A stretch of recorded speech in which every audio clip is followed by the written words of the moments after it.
Hello everyone, welcome back to PwnTV. So, I wanted to make a short video to explain to people that might be coming back to the game some of the changes that have been added to the game, particularly with A.M.A.N Trove and the silver vouchers that you can get. I know a lot of people don't have all the details on how to do some of the content, and I've even had like real good players tell me the wrong information on how to do the A.M.A.N Trove stuffs. So let me go and break it down. I did most of this month's quests already, but I'll explain each one, and I'll show you kind of what I'm doing here in the Wings of the Goddess area. This is actually Southern Sandoria South. This is actually the last quest that I really have to do this month, and I'll explain what you need to do. So first off, let's look at the A.M.A.N Trove in the Records of Eminence section really quick. So, okay, content, A.M.A.N Trove right here. Okay, so there's a list of things that you have to do every month. These are monthly quests that you can do, and you need to do them because they make you so much money every month when you do them. It's just like Ambuscade repackaged without having to kill a boss, really. You just run around and do some quests. Okay, so the first one is pretty simple. You flag this with the Records of Eminence right here in this window. You flag this when it's actually not grayed out. Obviously, I've already done mine. And then you speak with Grayson, which he is in Lower Juno, right next to the exit. So home point 1, I would say, in Lower Juno, exiting to what's that zone? Saramug. So one of those zones. I can't be bothered to remember, but so that's the A.M.A.N Trove monthly one, and that gives you a Mars orb, and that's actually very handy, and I'll explain. When you have 6 silver vouchers, you can get a Mars orb. When you have 10 silver vouchers, you can get a Venus orb. That's the two options that you have with these silver vouchers that all of these quests reward you with. Like you get a silver voucher for the A.M.A.N Trove, you get a silver voucher for the Examine Home Point, etc. Okay? And when you go in and fight this boss, you're trying to dodge popping him, right? He's a mimic in one of 10 chests, and you have to dodge that chest and actually pop the loots and not spawn the mimic. Well, okay, so what I like to do is I like to burn the monthly one first, the Mars orb. I'm sorry, burn the Mars orb first, and then burn the Venus orb. And what I like to do on the Venus orb is if I died on the Mars orb, I mark what box that was, and I just assume that what are the chances it's going to be in the same box on the next run. Probably very slim, so I'm going to pop that box first. And I actually did that earlier today, and I was able to get a loud thud, which is the emote in the window that you need to see when you're ready to actually exit. Now let's look at my log really quick, and maybe I can actually go back far enough to see the loud thud. Okay, nope, this is just me doing Lair Reives. Okay, that's another quest that you have to do, and it's kind of a pain in the ass, but you just go out there and do some Lair Reives, and then when you get enough points, this was one Lair Reive, I got 4,300 out of 5,000, that's very close. One Lair Reive where I did really good, and then I picked up another Lair Reive, and then I was able to get the extra points that I needed. But what was interesting, guys, is the other types of Reives that they have is, it's not a Lair Reive, it's a different kind of Reive. And that one did not reward can't talk. That one did not reward me with points. Okay, so let's actually go look at the Reives. Reives. Not really sure. Okay, yeah, colonization. That's the one I was looking for. Duh. Okay, so yeah, the colonization Reives didn't count. So you have to find the Lair Reives where they have like. There's one where there's a beehive. You have to kill the beehive out in one of the jungles, and in the Rakaznar area, there's like this totem that you have to kill. It's just a big pole that's standing in the middle of the map, and you just kill that, and then you actually get the points. And you don't do the colonization Reives where you break down the doors and the walls. You have to do the Lair Reives where you kill the object in the middle of the map, right? So that's basically that. Yeah, that was actually a little bit frustrating to figure out originally, but I think I've got it down now. Okay, so back to the A.M.A.N Reive menu, the A.M.A.N Trove menu, sorry. You have talking to the guy that runs it, okay, that's one thing. and then examining a home point. And the best way to do this, if you're on just any arbitrary character that you're not really sure what your home point might be, the best way to know which one it is to back out and you go to status and you go to profile, and you can see that your nation is Bestock in this case. So you go, or Bestook, however you say that, right? So then you go to that zone and then you just talk to any of the home points and then you clear that one. So that's basically the simplest way to do that A.M.A.N. Trove run. So that's 2 silver vouchers you can get right there, no problem. Okay, so back under content, A.M.A.N. Trove. The next one, auction an item. Very self-explanatory. Just go to any auction house, list one item for whatever money, and then you're done. You got it. So just flag this, do that, and you're good. You have a 3rd silver voucher. Okay, you're getting there with these monthly quests that you got. Okay, Unity chat greetings. This can be a little bit annoying, and you can thank me later. I'll tell you the best way to actually do the Unity chat. Basically, it says that you have to say hello in the auto-translate function. Okay, so you have to type in Unity, hello, and then maybe hit the tab key, and you can see you can make it auto-translated. Okay, well, that's what you would want to say. Well, you do this, and you just post that. Or you can say, you hello, which is just a shortcut. That's what I like to do, okay? Either way, that's what you would do in any zone where you are in a Unity, but a lot of people have run into the problem where their Unity is at max capacity, and they don't really know how they're going to get that quest done because they can't actually talk in the Unity chat. Well, you actually can. All you have to do is zone over and over again, and when you rezone to the other side of whatever zone you're zoning into, then all you have to do is try the Unity chat again. Because what happens is the Unity chat will fill up on active servers during rush, like Azure is a really big server, so the Unity chat will actually cap out quite often in the ranks 1, 2, and 3 Unity chats. I believe that is a big problem on Azure. And the way around that is very simple. You just keep zoning and you keep typing the thing again. Eventually you'll see that next to Unity where it says the leader, in my case you're an Oren, it's grayed out, which means that I'm not participating. If I were participating, it would be in white text and not gray text in this case, and I would be able to hit enter and actually post to the Unity channel. And if I can't, because like I said, we're capped out at the moment, I just zone. And then hopefully when it refreshes, there's a spot for me in the Unity because other players have zoned, right? So then I get that spot, all right? And then I just simply type the command and I get the quest done. And that's very simple, but I found that that's the easiest way to do it when you're in a Unity that's always packed, okay? So let's go back to content and talk about some of these other ones. A.M.A.N. Trove. Okay, Conquest participation. This is... I thought originally that this was just 30 XP, which was going to be like 1 kill, but it's actually 30 mobs. You go to any zone. Me personally, I like to go to the Boyata tree because there's level 74 and 75 mobs right outside of the home point that goes to the Cloister of Storms. So I just home point to the Boyata tree inside of Litalor, I believe is the region area, and then you're at the Boyata tree on the top floor, and you just walk past the skimmers, which are the little flying damselflies. They don't aggro you. You can kill them. They count towards this, but you just ideally want to get to the lake or the little waterway that's in the middle of the map and just link all of the crabs, all of the Gubus, and all of the Mandragoras that are up there. And if you want, you can link some rabbits, but you do have to aggro one because they link, they don't aggro. Everything else aggroes, the rabbits don't aggro, okay? But they do link, okay? So you can easily just run around in circles until you get these. Now, if you kill all the mobs or the zone is crowded, you just fall off of one of several different sides of that map onto another map, and you just kill any of that stuff because it's pretty much the same level. All right, so very simple. You have to kill 30 targets, and you got this, and then you can just warp out, or you know, go back up to the home point and use it and save your warp ring, okay? Because you're going to be warping around a lot while you're spamming this, so you might want to save the warp ring whenever possible, okay?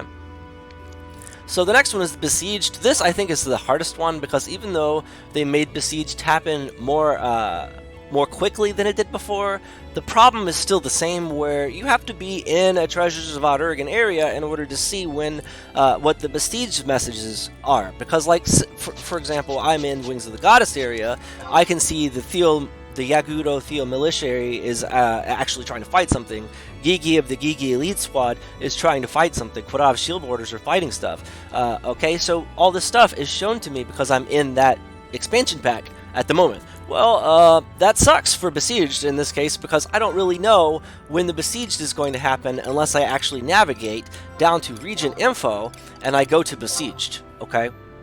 So, and you can see it says level 0 all 3, and that's going to be the case for quite a while. So even though they sped up how many times it hits level 8 and they attack, even though they sped that up, it doesn't really change the fact that this is still a very, very hit or miss quest, and you'll be lucky to get this done, and you probably don't want to flag this quest until you actually see that they're attacking, and then just remember to flag the quest. That's the best advice I can give you on this one. If you want to get this one done, you have to kill 2 Besieged. You have to join 2 Besieged. Not only join them, but you have to actually get XP in the Besieged. So if a level 99 Beastmaster walks by and cleaves the boss, and the Besieged ends before you find a target, you don't get it. As far as I could be wrong, but as far as I remember, I wasn't getting it unless I actually got XP. Okay, either way, you still have to get into the event. Okay, and if you're very late to the event and the event is over by the time you zone in, there's a chance you won't get credit for that one. Okay, but yeah, you still have to set the quest, so just remember to set the quest on the Besieged one when they're attacking. Very simple. And if you have some really active players in Unity chat or Linkshell chat, then maybe, or even in Yell, maybe they're yelling from Whitegate and they can see that they're being attacked. If they're nice enough to do that, well, they're helping you out. You just run over there, set the quest really quick, and you're good to go. But a lot of people won't yell simply because they know they can solo it, and they don't want you to come by and rob all of the juicy rewards for killing all the bosses, because they're wasting their time at that point. So that's why people don't like to advertise when the Besieges are happening. So you just kind of have to keep an eye out, or make a deal with some people to keep eyes out on it, and then maybe you guys talk to each other about it, and you just go in there and share the XP. You don't just cleave everything in one shot. You just share the XP until the event's over, and then everybody profits from that, and then you can move on with a silver voucher. Alright, so that's basically how you would do that one. But it is Azra, and these guys will just go in and snipe all the bosses, and you're not going to get anything. So that's one of the harder ones to get, in my opinion. Okay, so let's go to the content, back again to the Trove. So yeah, that one's probably not going to happen for a while for me. You can see that I don't have it done. Okay, and the next one on the list is the campaign participation. This is the one I was about to do, which is why I'm kind of in the Wings of the Goddess area. But one of the big reasons that I wanted to make this video is because I don't really know where the campaign NPCs are to actually get my medal updated to where I can actually join into a campaign in one of the zones. I mean, you have to have an active medal, and the wiki doesn't really explain too much about what the NPCs are that you need to get. Well, I found out that if you just type the name of the key item that you have, the medal that you have, in my case it is, I just got it promoted, so I'll show you, a Moonlight Medal SS. So if you go to your temporary key items, you can see this, okay? If you go to the wiki and you type this in, it will tell you the NPCs that are involved in changing this medal, which are exactly the 3 NPCs, one in each of the 3 starter cities that you need to talk to. So I find that quite handy. But if you just look at the zone, like if you just go to the wiki and you look at South Sandoria S, you're probably just going to see a list of NPCs with no real information on what does what NPC does what, and it's not outlined very clear for people on that page on all of the cities from the past. Okay, so my solution is to just instead of using the wiki to find the city and look at the NPCs in that list, I use the wiki to find the key item that I have, and I look at the NPCs that are involved in actually changing that key item. And I found out what those 3 NPCs are, and I'm actually going to show them right here just so people can be aware. So each one of these NPC dots that I have are names from each of the 3 starter cities, and I'm just going to go ahead and tag all of my Wings of the Goddess maps with these 3 markers, with these 3 names, and basically just wide scan what in each of those zones until I find the NPC that I want. Because maybe I'm changing around from like Sandoria Allegiance to Bestock Allegiance or Windhurst Allegiance or something like that. And so maybe for me, these 3 NPCs are going to be just a pain in the ass to remember which NPC does what. Like for instance, I was always in Windhurst, so I always knew to go to the Windhurst guy. Well, when I changed to Sandoria, I had a big problem figuring out where that guy was. So I just made a note on the map right here. So I just wide scan and I find one of these 3 names. And then I probably could go a step farther actually and initial what the NPCs, what cities the NPCs are actually in, or actually better yet, be the smart player and just mark each of the 3 maps with 1 dot with the actual name for that city, but I'm just too lazy, so I just wrote the 3 down here. I'm probably not changing allegiance anytime soon, so I just need to remember that one of these 3 guys, for me, is the guy that I need to talk to actually get the medal upgraded, and that was frustrating, by the way. For a long time, I really just did not know what I was doing in Sandoria, and it was very triggering, okay? So basically, you go to that guy, one of those 3 guys for the 3 starter cities, you talk to him, and you actually can get an evaluation. It's called a campaign evaluation, and he'll evaluate you, and then he'll either promote you or take your medal away or do nothing. Those are the 3 things that could happen after he evaluates you. Well, with a recent patch, they actually changed it to where it's an hour cooldown instead of a week cooldown. It used to be, if I remember correctly, it was 5-day cooldown on this thing. Okay, but now it is not. It is 1 hour. You can see Alfred in South Sandoria S. He basically says, "That is all. Please note that you will not be eligible for another evaluation for 1 hour Earth time." That's fantastic, because I can just come back every game day and do another evaluation, cleave a few mobs, and then get another evaluation and a new medal, and I'll just be capped out on the medal and not have to worry about it. Get all the juicy perks of having the capped medal. By the way, if anyone's curious, this, if I remember correctly, this is only 2 or 3 medals away from the capped medal, so it's up there, but it's not capped. Alright, so I don't have the capped medal, but I would love to get the capped medal, and the fact that they changed the cooldown from like 5 days to 1 hour on this is fantastic. I love that. I just found that out, another reason I wanted to make this video. Okay, so yes, I love that. It's going to make Wings of the Goddess a little bit more bearable for me, and that is exciting. Okay, so back to the list. A.M.A.N. Trove. So that is the campaign explanation. So you just basically get your medal evaluated. Once it's updated, you actually take the teleporter NPC and you can find out which one he is. Simple, because all you have to do is go to wide scan and look for the guy with the initials at the end of his name. Basically, one of these guys has initials at the end of his name, and that's my little trick to remember.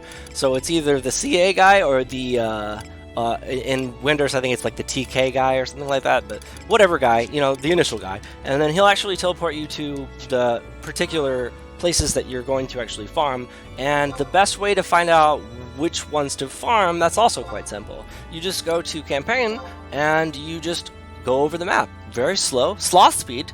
You just move around the map like this with, you know, one of your buttons. I'm using a controller, it's my left joystick. But yeah, you just move around and you find out which ones have the little sword on them, and you go fight them. Or if you're really smart and you have a little bit of time to kill, you'll actually remember which ones have swords on them in this menu. And I did this back in the day when it was like very random how many people were farming each one. It's like very rare that people farm these now, but back in the day everyone was always farming them. So the swords would move around a lot. So my trick back then, and it might help you in the future, I'm just going to give you the information, my trick was just to look at all the swords and then step away, do something, maybe manage your character inventory or your auction house inventory or something, and then you come back in like 1 or 2 minutes and you look at this menu again and you look at this map and see what swords changed, and then you go to those new swords that popped up, and those are going to be the fresh ones. You'll be early to the event rather than late, and you won't be wasting so much of your time. When you just get there and the event's already over, you're wasting so much of your time. That won't be the case for you. Okay, so that's just what I like to do in Wings of the Goddess when I'm doing campaigns, especially if it's crowded on that day. That's how I like to keep track of where to go. Okay, and you just go to that area and you kill some mobs, basically. Okay, on to the next one.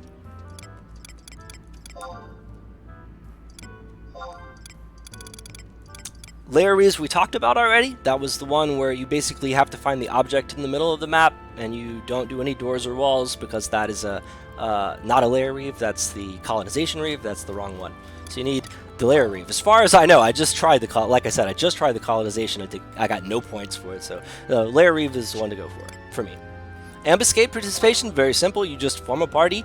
Form a party being the key words. You cannot go in solo. You have to form a party, and then you flag this, and then yeah, you go into the ambuscade, and you get the reward right then and there. As soon as you form the party and enter the ambuscade, you're done. Okay, but you have to have this flagged.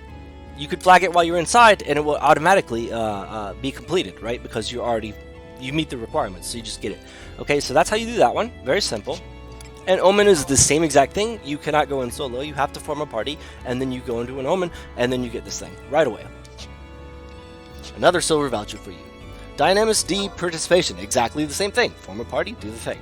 Once a month, you do these, and then you get these silver vouchers, and they add up, guys. They add up, and eventually you get enough of them to get a Venus orb, and then you have the Mars orb that you got from the Records of Eminence quest, the very first one, and you have a Venus orb from all of the other Records of Eminence quests that you spammed, and then you take that Venus orb and you're like, yes, you have the Venus orb, super powerful orb, but you don't want to blow it right away. And like I said at the beginning of this video, you use the Mars orb first, find out where the Mimic is. If you find out where the Mimic is, just go back to that box on the Venus orb and open that box. What are the chances, guys? What are the chances that it's going to be back-to-back the same exact box? Very slim, right? So that's what I like to do anyway. And that's all that I need to say about a A.M.A.N Trove. I think that covers everything. Thank you guys so much for making it to the end of this video. And I hope to see you guys in my next video, which I don't know what the content will be. It might be something related to Red Mage, but I'm not going to spoil anything. So I will see you then. Thanks again for watching, and have a good one. Peace out.